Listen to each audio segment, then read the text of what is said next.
Welcome to study 95 Uttarakhand. दोस्तों, आपका मेरे चैनल पर बहुत बहुत स्वागत है। जैसा कि हमने पिछली वीडियो में हमने देखा कि मानव रोग, उसमें हमने जो जेनेटिक डिसऑर्डर थे, उन जेनेटिक डिसऑर्डरों के अनुसार जो जो रोग हमने देखे थे कि पहले रोग हमने एक देखा था कि जो क्रोमोसोम के नंबर हैं उन नंबरों में चेंजेस के आधार पर, और दूसरा हमने देखा था कि क्रोमोसोम के जो संरचना थी उस संरचना में परिवर्तन के आधार पर। थोड़ा सा हम रिवीजन करें। जो पिछली वीडियो में दो वीडियो अपलोड हुई हैं, एक में क्रोमोसोम की जो नंबर हैं उन नंबरों में चेंजेज हो रहा था, और दूसरा जो हमने देखा था वो देखा था कि क्रोमोसोम की संरचना में परिवर्तन किस तरह से हो रहा था और उससे संबंधित रोग कौन कौन से हो रहे थे। थोड़ा सा पिछली वीडियो का हम रिवीजन करें, उसके बाद हम आज मानव रोग का पार्ट नंबर 3 स्टार्ट करेंगे। तो पिछली जो वीडियो में हमने देखा कि मानव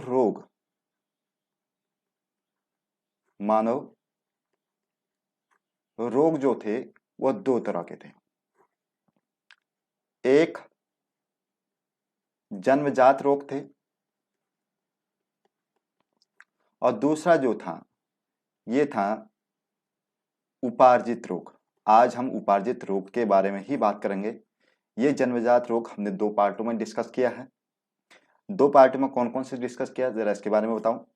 पहला, हमने जो गुणसूत्र थे या क्रोमोसोम गुणसूत्र की संरचना में परिवर्तन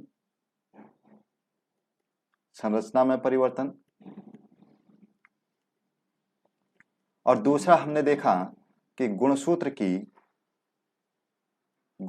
की संख्या में परिवर्तन।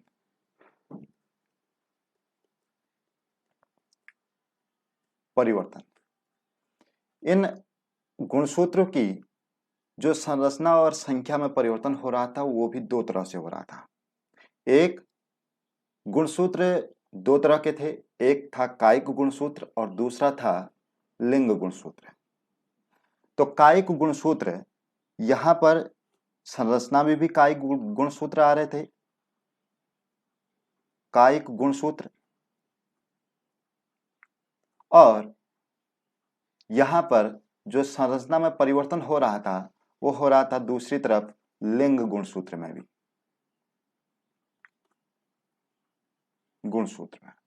और उसी तरह से हमने देखा कि गुणसूत्रों की जो संख्या में परिवर्तन हो रहा था वह भी दो तरह से हो रहा था। एक कायिक गुणसूत्र, ये कायिक गुणसूत्र या लिंग गुणसूत्र क्या होते हैं ये हमने पिछली वीडियो में हमने डिस्कस किया है। और दूसरी जो है लिंग गुणसूत्र,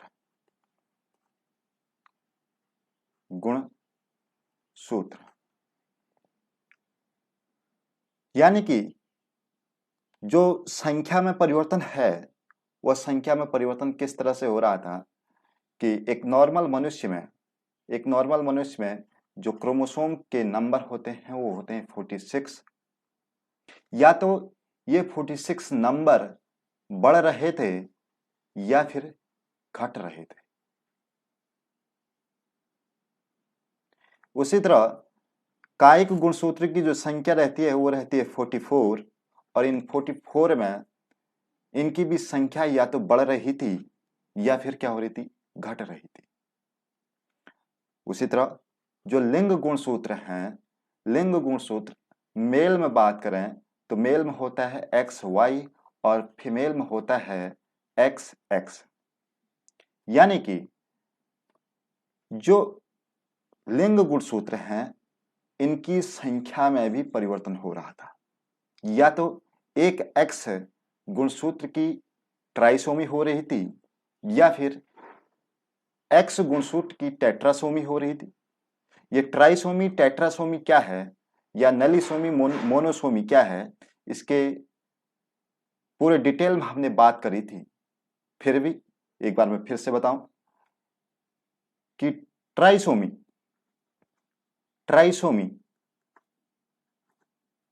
किसी रोग में अगर गुणसूत्र की ट्राइसोमी हो रही है तो इसका मतलब है कि उसमें एक गुणसूत्र की क्या हो रही, बढ़ोतरी हो रही।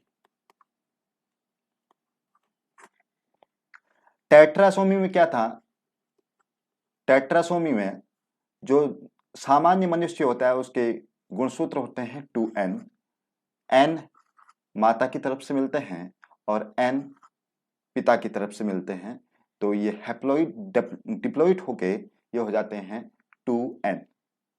यानी कि जो टेट्रासोमी थी, टेट्रासोमी में क्या हो रहा था कि 2n प्लस 2, यानी कि इसमें दो गुणसूत्र की बढ़ोतरी हो रही थी। यह हमने पिछले वीडियो में पूरे डिटेल से चर्चा कर रखी। दोस्तों, आज जो हमारा टॉपिक है वो है मानव रोग का पार्ट नंबर 3।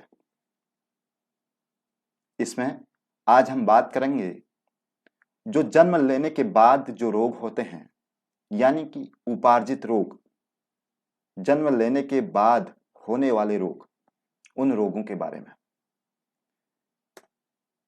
तो उपार्जित रोग होते क्या हैं, सबसे पहले इसके बारे में डिस्कस करें कि उपार्जित रोग ऐसे रोग होते हैं जो जन्म लेने के बाद होते हैं। और उससे पहले जो पिछली वीडियो में हमने देखा था, उसमें देखा था कि ऐसे रोग जो गर्भावस्था से ही क्रोमोसोम की संख्या में या संरचना में परिवर्तन होने से हो रहे थे। अगर संख्या में परिवर्तन वाली बात रोगों को देखें तो वो था डाउन सिंड्रोम, पटायु सिंड्रोम, एडवर्ग सिंड्रोम। ये तो थे कायिक गुणसूत्र की संख्या में परिवर्तन से। और लिंग गुणसूत्र की जो संख्या में परिवर्तन हो रहा था, उसमें जो रोग आ रहे थे Klinefelter syndrome, super female Jacob syndrome, ये जो था वो लिंग गुणसूत्र की संख्या में परिवर्तन होने से हो रहा था। उसी तरह हमने देखा था पिछली वीडियो में कि गुणसूत्र की संरचना में अगर परिवर्तन होता है तो उसमें हमने देखा था हीमोफीलिया, कलर ब्लाइंडनेस, इस तरह से हमने उसमें रोग देखे थे।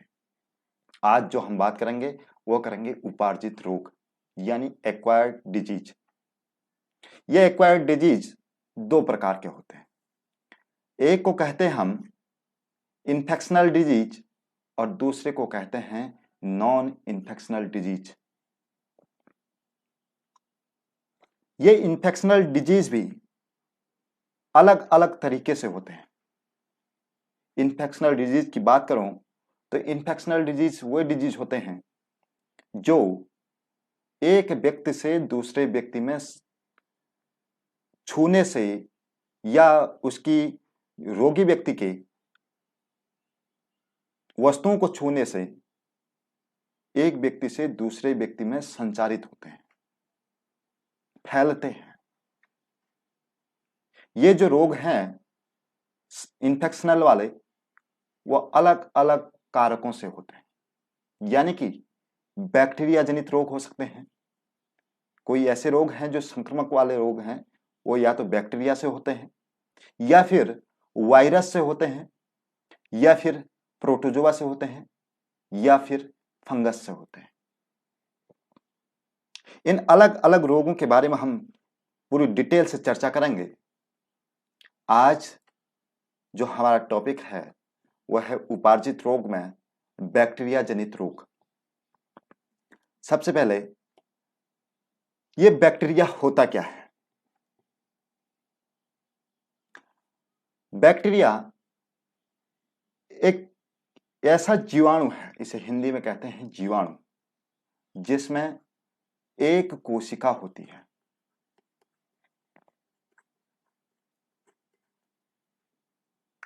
जो हमारा शरीर है, यह शरीर अनेक लाखों अरबों कोशिकाओं से मिलकर बना होता है, जबकि बैक्टीरिया का शरीर सिर्फ एक कोशिका से मिलकर बना होता है।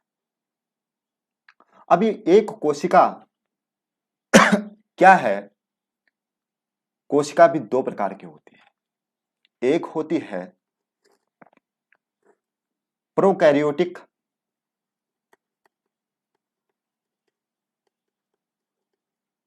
और दूसरी होती है यूकैरियोटिक।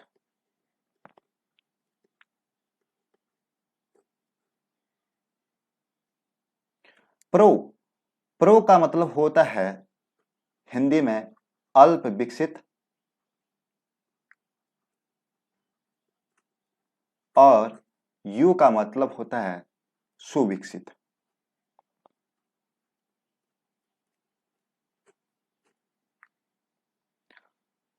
यानी कि अब ये अल्प विकसित और सुविकसित है क्या? ये एक सेल है और सेल के अंदर न्यूक्लियस होता है। इस न्यूक्लियस के बाहर अगर एक सुविकसित मेम्ब्रेन यानी न्यूक्लियक नाभ की झिल्ली अगर वह सुविकसित है, अगर पूर्णतः विकसित है, तो उसे कहेंगे हम यूकैरियोटिक कोशिका। यानी कि जो कोशिका है उसके अंदर जो न्यूक्लियस होता है, उस न्यूक्लियस के बाहर एक सुविकसित झिल्ली पाई जाती है, तो वो हो गया यूकैरियोटिक। यू का मतलब ही क्या होता है? विकसित। और कैरियोटिक का मतलब होता है जो कोशिका के अंदर नाभिक होता है, न्यूक्लियस होता है। और प्रो का मतलब होता है अल्प विकसित। यह एक कोशिका है और इस कोशिका के अंदर जो न्यूक्लियस है उसके बाहर जो झिल्ली है वह क्या है? अल्प विकसित है। मैंने इसे यहां पर डॉट डॉट से दिखा रखा है। प्रोकैरियोटिक और यूकैरियोटिक में मेन डिफरेंस तो अलग अलग होते हैं, अलग अलग अंतर इसमें होते हैं, लेकिन जो मेन अंतर होता है वह होता है जो केंद्रक होता है, उस केंद्रक के बाहर की झिल्ली।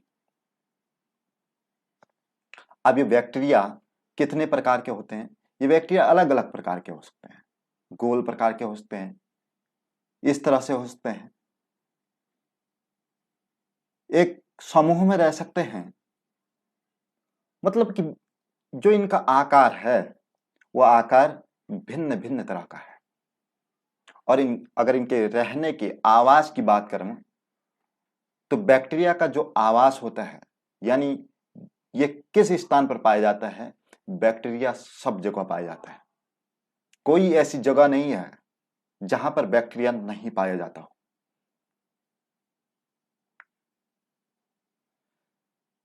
हर जगह बैक्टीरिया पाया जाता है, जल थल नभ सब जगह बैक्टीरिया पाया जाएगा।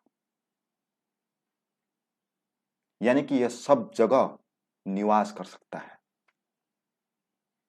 आज हम इसी बैक्टीरिया से होने वाले रोगों के बारे में पढ़ेंगे और इन रोगों से किस तरह से क्वेश्चन आते हैं उन क्वेश्चनों को देखेंगे। तो हम देखते हैं कि बैक्टीरिया से होने वाले रोगों की लिस्ट। सबसे पहले यह है बैक्टीरिया जनित रोग। इसमें आता है सबसे पहले आंत्र ज्वर यानी कि टाइफाइड, तपेदिक, ट्यूबरकुलोसिस, प्लेग, हैजा, diphtheria, tetanus, leprosy, pneumonia, whooping cough, syphilis और गोनोरिया। ये सारे रोगों की जो लिस्ट है, यह रोग बैक्टीरिया से होते हैं। क्वेश्चन किस तरह से आते हैं? यहीं से क्वेश्चन स्टार्ट हो जाते हैं। इन रोगों में से कोई एक रोग दे देगा और 3 रोग कोई और देगा, पूछेगा कि बैक्टीरिया जनित रोग कौन कौन से हैं, इसमें बैक्टीरिया जनित रोग कौन सा है। या अलग अलग समूह में दे देगा, 3 इन रोगों का समूह देगा और 3 वायरस जनित रोगों का समूह देगा और पूछेगा कि कौन सा समूह इसमें से बैक्टीरिया जनित है या कौन सा समूह इसमें वायरस जनित है। यहीं पर पूछ लेता है कि बैक्टीरिया जनित रोगों का जो कारक है, यानी जो ये बैक्टीरिया अलग अलग प्रकार के होते हैं, कौन से बैक्टीरिया से कौन सा रोग होता है। इसी में पूछता है कि कोई जो रोग हैं, इस रोग में कोई एक निश्चित टेस्ट अगर होता है तो उस टेस्ट का नाम पूछ लेता है। इनके लक्षणों से क्वेश्चन नहीं आते हैं, बल्कि आते हैं तो रोग कारक से। रोग कारक, दूसरा रोग वाहक से, कौन इसका रोग वाहक है। रोग वाहक, रोग कारक और रोग वाहक में अंतर है। रोग कारक यानी कि जो रोग को जिसके कारण रोग होता है, और रोग वाहक यानी कि जो रोग को एक व्यक्ति से दूसरे व्यक्ति में ले जाता है, उसे कहते हैं रोग वाहक। सबसे पहले हम देखेंगे कि जो बैक्टीरिया जनित रोग में तपेदिक यानी ट्यूबरक्लोसिस, और इसी रोग को कहते हैं यक्ष्मा। अब यह रोग होता किससे है, इसका रोग कारक क्या है। रोग कारक है माइक्रोबैक्टीरियम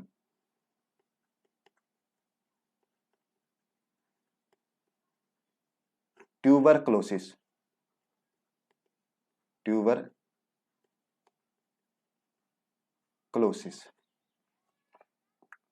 यानी कि यह जो बैक्टीरिया है माइक्रोबैक्टीरियम ट्यूबरक्लोसिस, इसका रोग कारक है तपेदिक का।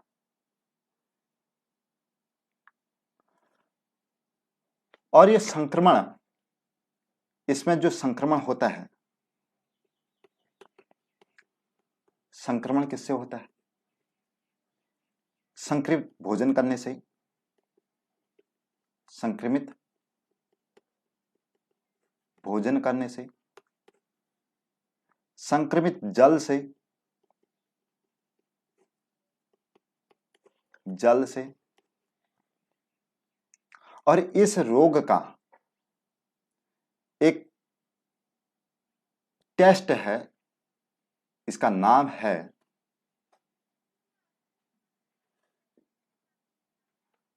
मेंटॉक्स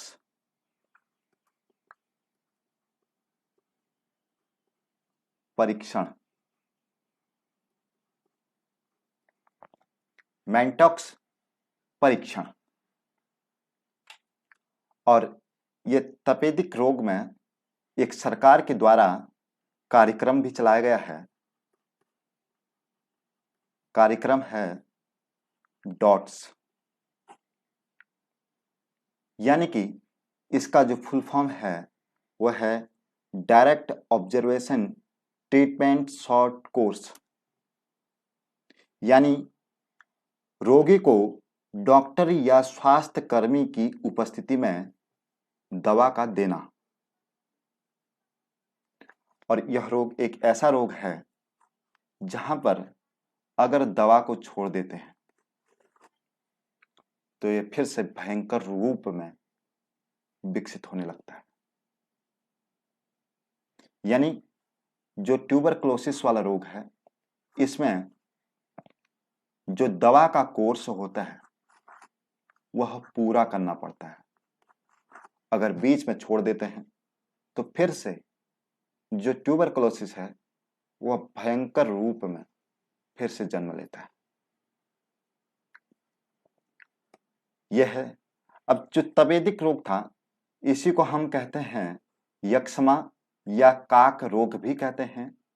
यह कैसा रोग है, यह एक संक्रामक रोग है जो माइक्रोबैक्टीरियम ट्यूबरक्लोसिस नामक जीवाणु के कारण उत्पन्न होता है।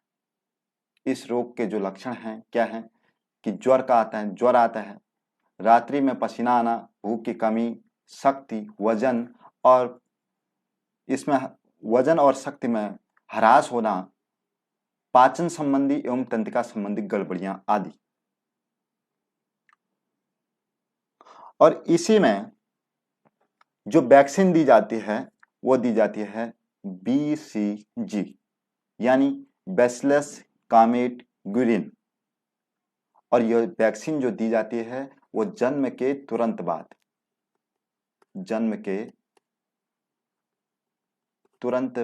दी जाती है। जो BCG वैक्सीन है ये जन्म के तुरंत बाद दी जाती है। अगर इसी के उपचार की बात करें तो उपचार में एंटीबायोटिक दवाई दी जाती है। एंटीबायोटिक दवा दी जाती है। ये तो था तपेदिक या इसे कहते हैं यक्ष्मा या ट्यूबरक्लोसिस, जो माइक्रोबैक्टीरियम ट्यूबरक्लोसिस नामक जीवाणु से हो रहा था। और इसमें जो इम्पोर्टेंट चीज है वो है BCG का टीका लगता है इसमें। और इसकी एक नवीनतम दवा है बिलिसेन तपेदिक, रोग की नवीनतम दवा है। और दूसरे रोग की बात करें तो दूसरा रोग है टाइफाइड। टाइफाइड यह रोग, जो इसका रोग कारक यह है साल्मोनेला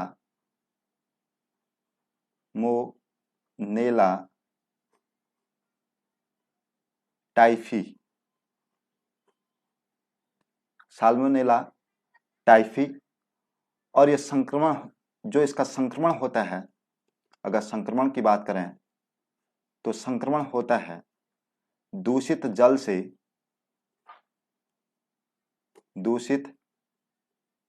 से, भोजन से, और अगर इसके लक्षणों की बात करें तो लक्षण में होते हैं तीव्र ज्वर,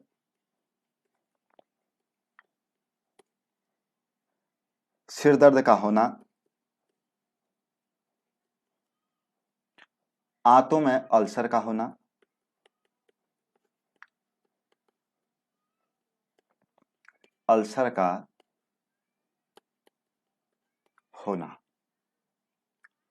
और टाइफाइड जो रोग है इसके लिए एक परीक्षण होता है। उस परीक्षण का नाम है ये क्वेश्चन पूछा जाता है कि टाइफाइड रोग का परीक्षण किस टेस्ट के द्वारा किया जाता है, तो इस टेस्ट का नाम है विडाल टेस्ट। इसका जो परीक्षण किया जाता है वो किया जाता है विडाल टेस्ट के द्वारा। टाइफाइड यह रोग साल्मोनेला टाइफी नामक जीवाणु से होता है। इसे आंत का बुखार के नाम से भी जाना जाता है। यह रोग पानी की गंदगी से फैलता है। इसके उपचार की बात करें, उपचार में क्या होगा कि रोगी व्यक्ति को मलमूत्र निवास स्थान से दूर करना चाहिए, भोजन को मक्खियों से बचाना चाहिए। यानी कि जो टाइफाइड है इसमें इंपोर्टेंट बात इतनी है कि टाइफाइड जो रोग होता है वो रोग कारक है क्या, ये रोग कारक है साल्मोनेला टाइफी। और इसका जो दूसरा नाम है वो है आंत का बुखार। और इसमें जो टेस्ट किया जाता है उस टेस्ट का नाम है विडाल टेस्ट। इतनी चीज इसमें इंपोर्टेंट है। यही चीज पेपर में पूछी जाती है। पेपर की खोपड़ी में छेद करने के लिए यही चीज काफी है। तीसरा जो रोग हम देखें वो है हैजा। इसे कहते हैं कोलेरा भी कहते हैं, और इसका एक और नाम है सूचिका,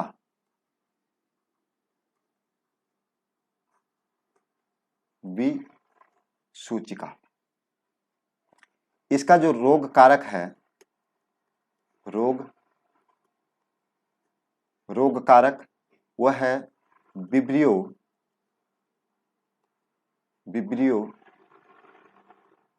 कोलेरी, विब्रियो कोलेरी। और इस विब्रियो का मतलब होता है कि जो बैक्टीरिया कॉमा के आकार के होते हैं, यानी कि जो इसका बैक्टीरिया है उसका जो आकार है वो कैसा है, कॉमा के आकार का है। और हैजा के रोग वाहक अधिकतर पूछा जाता है, रोग वाहक। इसका जो रोग वाहक है वह है मक्खी, यानी यह रोग जो फैलता है वो किसके द्वारा फैलता है, मक्खी के द्वारा।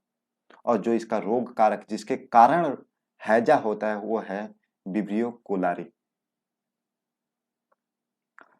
और इसका अगर संक्रमण की बात करें, संक्रमण होता है दूषित जल व भोजन से।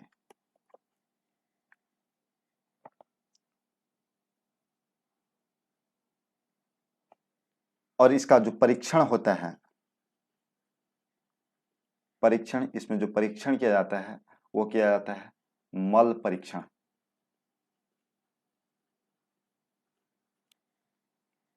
इसके बारे में थोड़ा सा देखें तो हैजा यह रोग विब्रियो कोलेरा नामक जीवाणु के कारण होता है और मक्खियों के द्वारा क्या होता है, फैलता है। रोगी के शरीर में जल की कमी होती है तथा रक्त का संचार धीमा पड़ जाता है। उल्टी दस्त के साथ शरीर का सारा जल निकल जाता है जिसके कारण प्यास बहुत बढ़ जाती है। उपचार में क्या है कि हैजा का टीका लगवाना चाहिए और पानी को उबाल कर पीना चाहिए। जो इसका टीका है उस टीका का नाम है ड्यूरकोरल वैक्सीन। इसका टीका, हैजा का टीका भी पूछा जाता है। पूछा सिर्फ इतना जाएगा कि टीका, कि हैजा का टीका क्या है, हैजा कौन से बैक्टीरिया के द्वारा होता है, हैजा बैक्टीरिया के द्वारा होता है कि वायरस के द्वारा होता है, हैजा फैलता किसके द्वारा है, मक्खियों के द्वारा फैलता है। सिर्फ ये 3-4 चीजें प्रत्येक रोग में इंपोर्टेंट है और यही चीज क्वेश्चन पेपर में पूछी जाती है। अगले रोग की बात करें, जो चौथा रोग है हमारा वह है डिप्थीरिया, या इसी को कहते हैं गल घोटू रोग। इसी का नाम है गल घोटू रोग। और इसका जो रोग कारक है, रोग कारक, इसके रोग कारक का नाम है बैक्टीरियम डिप्थीरियाई, बैक्टीरियम डिप्थीरियाई।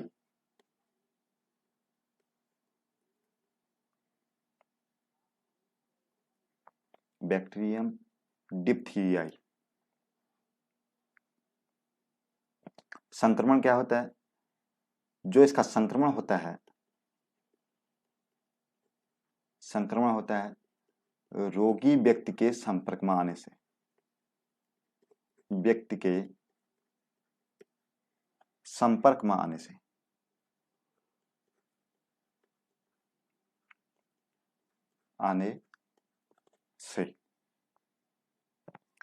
और डिप्थीरिया में होता क्या है कि जो श्वसन नली होती है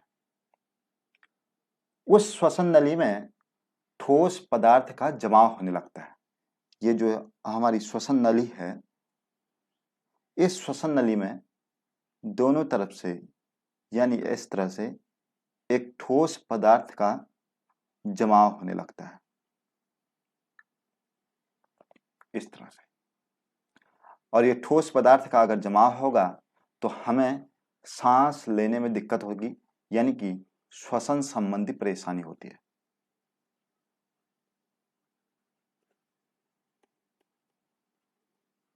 परेशानी होती है।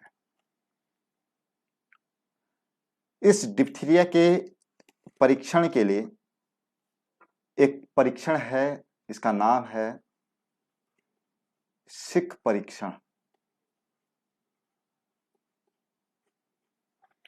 सिक परीक्षण के द्वारा डिप्थीरिया रोग का देखा जाता है कि डिप्थीरिया रोग है या नहीं है करके। उपचार में अगर बात करें, उपचार में एंटीबायोटिक दी जाती है, एंटीबायोटिक दवाएं दी जाती हैं, और डीपीटी का टीका दिया जाता है। डीपीटी, यह डीपीटी 3 रोगों में दिया जाता है। इसका जो टीका है वह 3 रोगों में दिया जाता है। डीपीटी यानी कि डिप्थीरिया, डिप्थीरिया, दूसरा पर्टुट्यूरिस, पर्टुटिस, और तीसरा टिटनस। जो डीपीटी का टीका है वह 3 रोगों का टीका है, यानी डिप्थीरिया, दूसरा काली खांसी, तीसरा टिटनस। इन 3 रोगों के लिए डीपीटी का टीका दिया जाता है। इसके बारे में देखें थोड़ा सा। डिप्थीरिया कोर्नेबैक्टीरियम डिप्थीरिया नामक जीवाणु से फैलता है। इस रोग में गले में कृत्रिम झिल्ली बन जाती है और श्वास रोध होता है, जिससे कारण रोगी की मृत्यु हो जाती है। उपचार में क्या है? डीपीटी का टीका लगवाना चाहिए और सफाई का पूरा ध्यान देना चाहिए। इसी तरह अगले वाले रोग की बात करें, अगला रोग आता है हमारा काली खांसी यानी वूफिंग कफ। इसके रोग कारक की बात करें, इसके रोग कारक का नाम है हीमोफिलस, हीमोफिलस पर्टुट्यूरिस।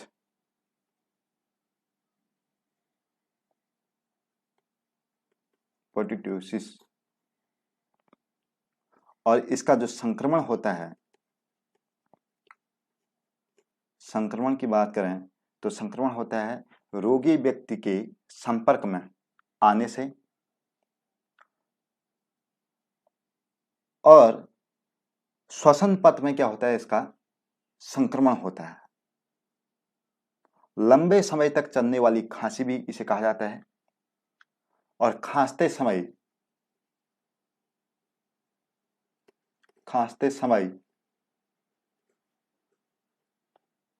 कुत्ते के बच्चे की जैसी आवाज, कुत्ते के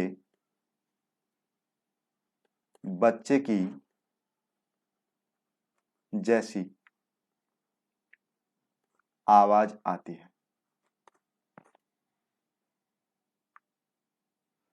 इसीलिए इसका नाम जो है वह है कुकुर खांसी। क्यों कुकुर खांसी किस लिए नाम पड़ा? क्योंकि इसमें कुत्ते के बच्चे की जैसी, खांसते वक्त जो है कुत्ते के बच्चे की जैसी आवाज आती है। इसके वैक्सीन की बात करें, वैक्सीन इसमें जो दी जाती है वो डीपीटी यानी 3 रोगों के लिए दिया जाता था, डिप्थीरिया, पर्टुट्यूरिस और टिटनस। इन 3 रोगों के लिए जो वैक्सीन दी जाती है वो दी जाती है डीपीटी। उपचार की बात करें, ये बैक्टीरिया वाले रोग में उपचार में हर एक में एंटीबायोटिक दी जाती है। उपचार एंटीबायोटिक।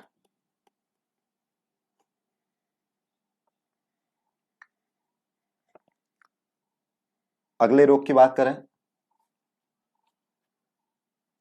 जो छठा रोग है हमारा वह है टिटनस।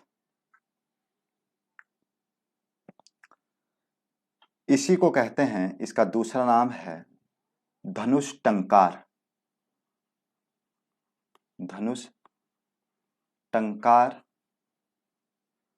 या धनु स्तंभ।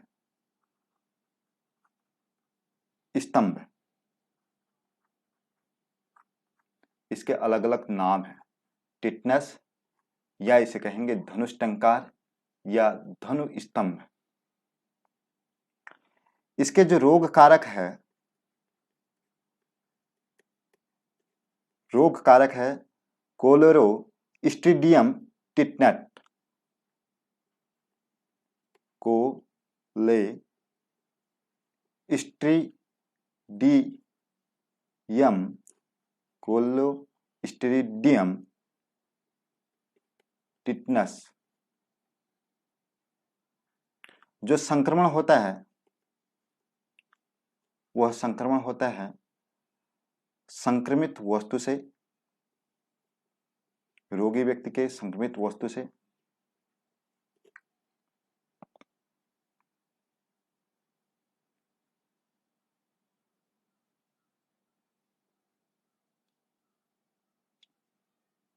और इस रोग में होता क्या है कि चोटग्रस्त, अगर कहीं पर चोट लग जाती है तो वह घाव वहां पर बनता है और घाव भरता नहीं है। इस रोग से पीड़ित व्यक्ति में अगर कहीं पर चोट लग जाती है और वो चोट में घाव भरता नहीं है।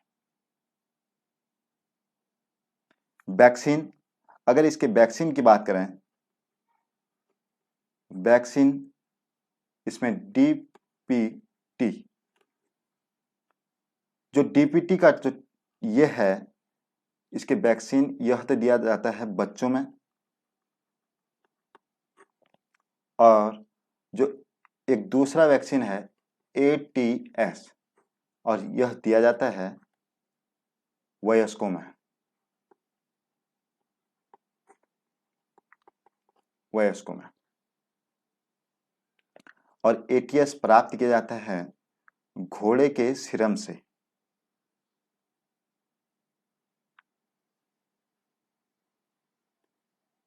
घोड़े के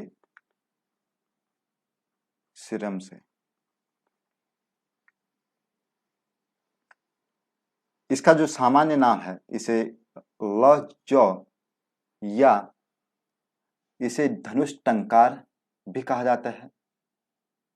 बैसिलस टिटनी नामक जीवाणु से होता है।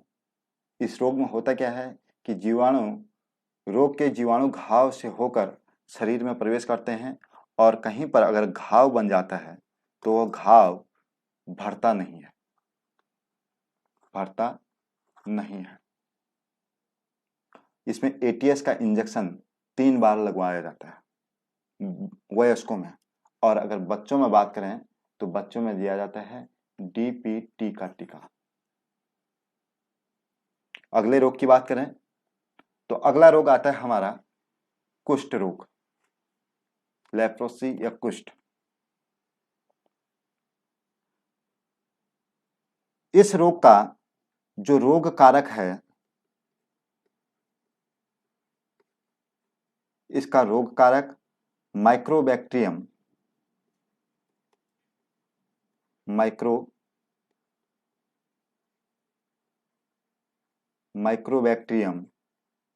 लेप्रो। इसका जो संक्रमण होता है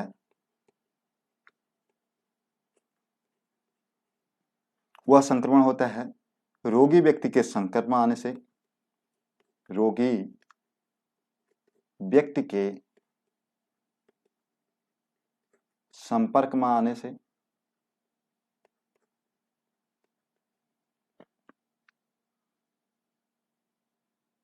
और इस रोग में जो होता क्या है कि इस रोग में शरीर के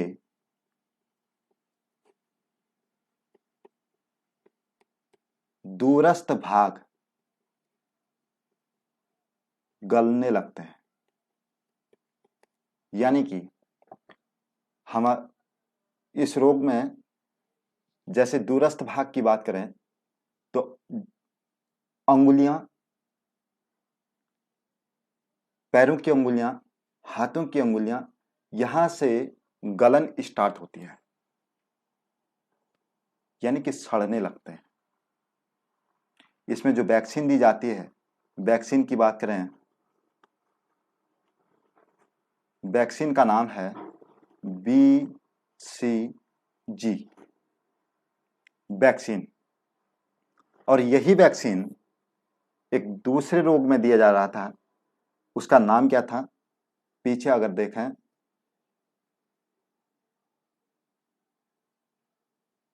BCG, यानी कि जन्म के तुरंत बाद दिया जाता है। और यह जो रोग दिया जाता, यह रोग में तपेदिक या ट्यूबरकुलोसिस BCG का वैक्सीन प्रयोग किया जाता है। और दूसरा जो प्रयोग किया जाता है वह किया जाता है हमारे कुष्ठ रोग में। दो जगह BCG का वैक्सीन प्रयोग में लाया जाता है। अगले रोग की बात करें, यह है सिफिलिस। सिफिलिस का अगर रोग कारक की बात करें, रोग कारक, इसका जो रोग कारक है ट्रेपोनीमा, ट्रेपोनीमा पैलिडम, ट्रोपोनीमा पैलिडम। और ये जो रोग है सिफिलिस वाला, यह रोग है यौन संक्रामक रोग। यौन संक्रामक रोग, दो रोग आएंगे यौन संक्रामक रोग, एक सिफिलिस और दूसरा आता है गोनोरिया। यह दोनों रोग क्या हैं? यौन संक्रामक रोग है। इनके रोग कारक अलग अलग हैं, लक्षण लगभग लगभग समान होते हैं। और इस जो सिफिलिस है, सिफिलिस और गोनोरिया में लक्षण समान होते हैं। इनमें जो लक्षण होते हैं वो होते हैं जननांगों में घाव होना, जननांग में घाव होना, जननांगों में अल्सर होना। और सिफिलिस में एक लक्षण और बढ़ जाता है, वह है याददाश्त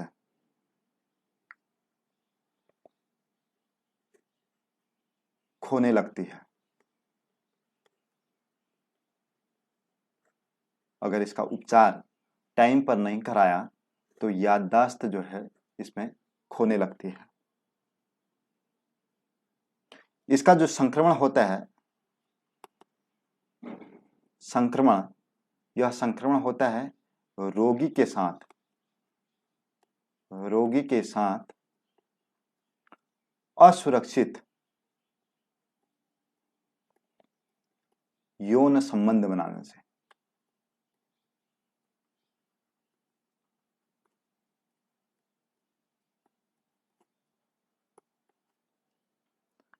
रोगी के साथ असुरक्षित यौन संबंध बनाने से सिफिलिस रोग होता है। और है कौन सा? यौन संक्रामक रोग है। और कौन से बैक्टीरिया के द्वारा फैलता है? ट्रोपोनिमा पैलिडम। और इसके जो लक्षण हैं वो क्या है कि जननांगों में घाव होने लगता है, अल्सर होने लगता है।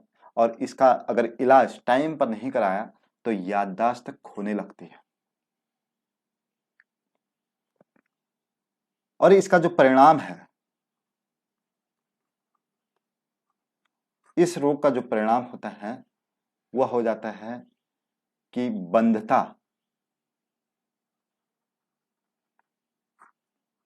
होने लगती है,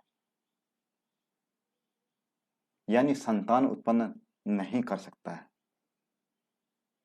यहीं पर अगर दूसरे रोग गोनोरिया की बात करें तो गोनोरिया का जो रोग कारक, इसका जो रोग कारक है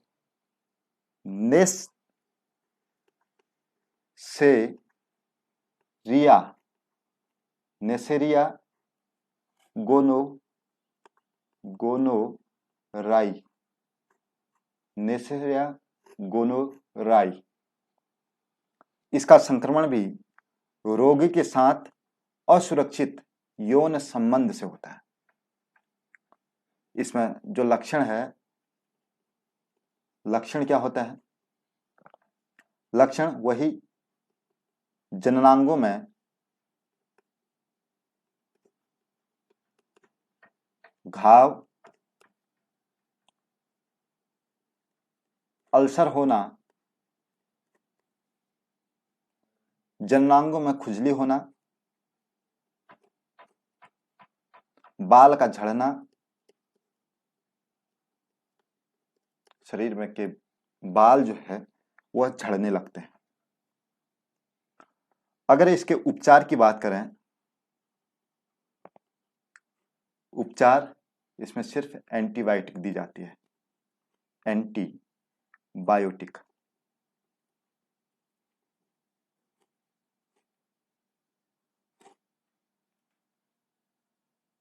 उसके बाद अगला रोग आता है हमारा प्लेग।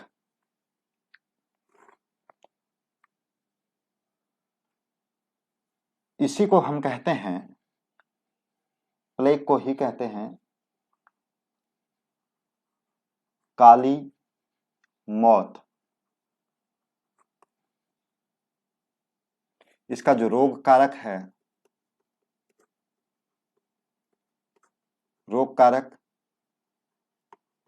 एर्सिनिया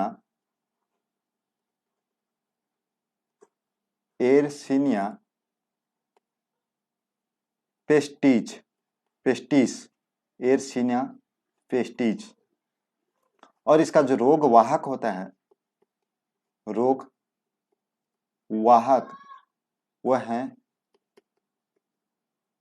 पिस्सू। और इन पिस्सुओं को जो आश्रय देता है, यानी कि पिस्सुओं को रहने का जो आवास देता है, वह देता है चूहा। और इस प्लेग रोग में होता क्या है कि संक्रमित पिस्सू के संपर्क में आने से जो शरीर के दूरस्थ भाग होते हैं,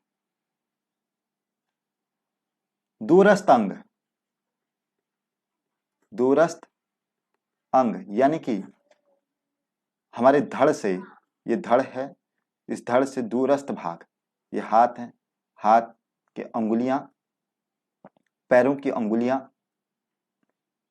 ये अंग काले पड़ने लगते हैं।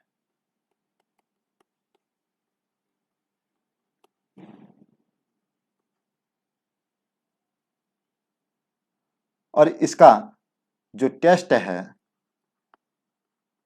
टेस्ट का नाम है वायसन स्टेन परीक्षण।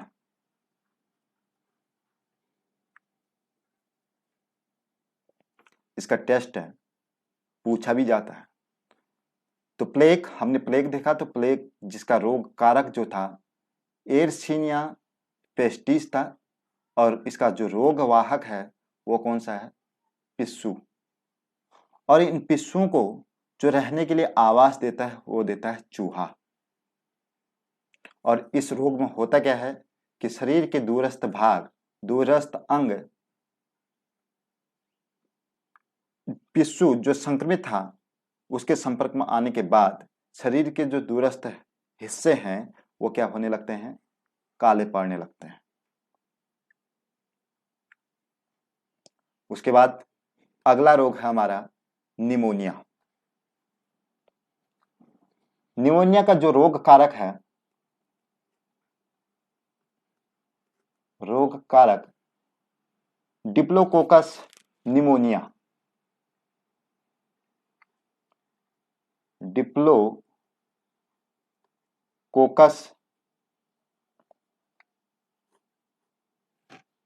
Diplococcus pneumoniae, मोनियाई।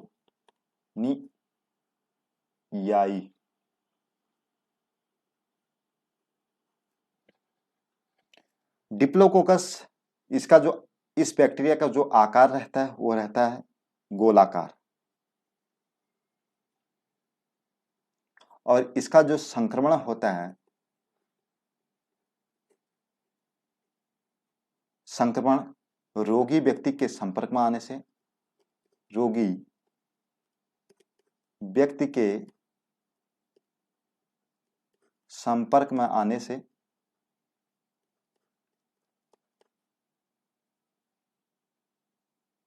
और इसमें जो प्रभावित अंग होता है, प्रभावित अंग वह है फेफड़ा, और इस निमोनिया में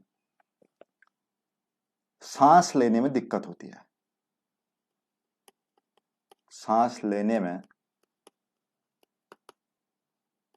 दिक्कत या कठिनाई,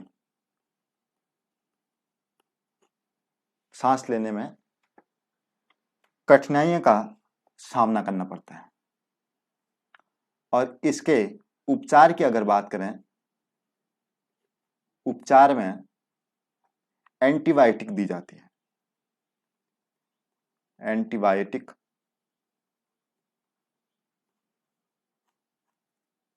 दवा दी जाती है।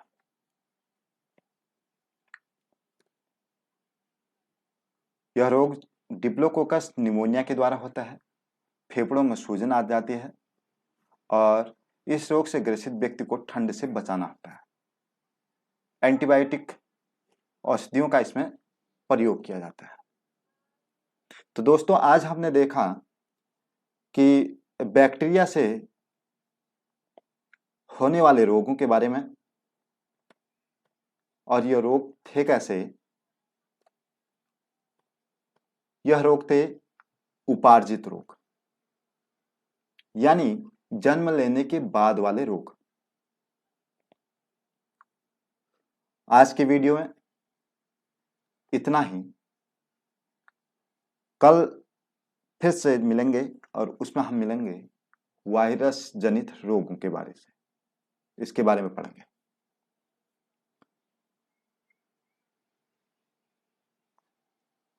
धन्यवाद, नमस्कार।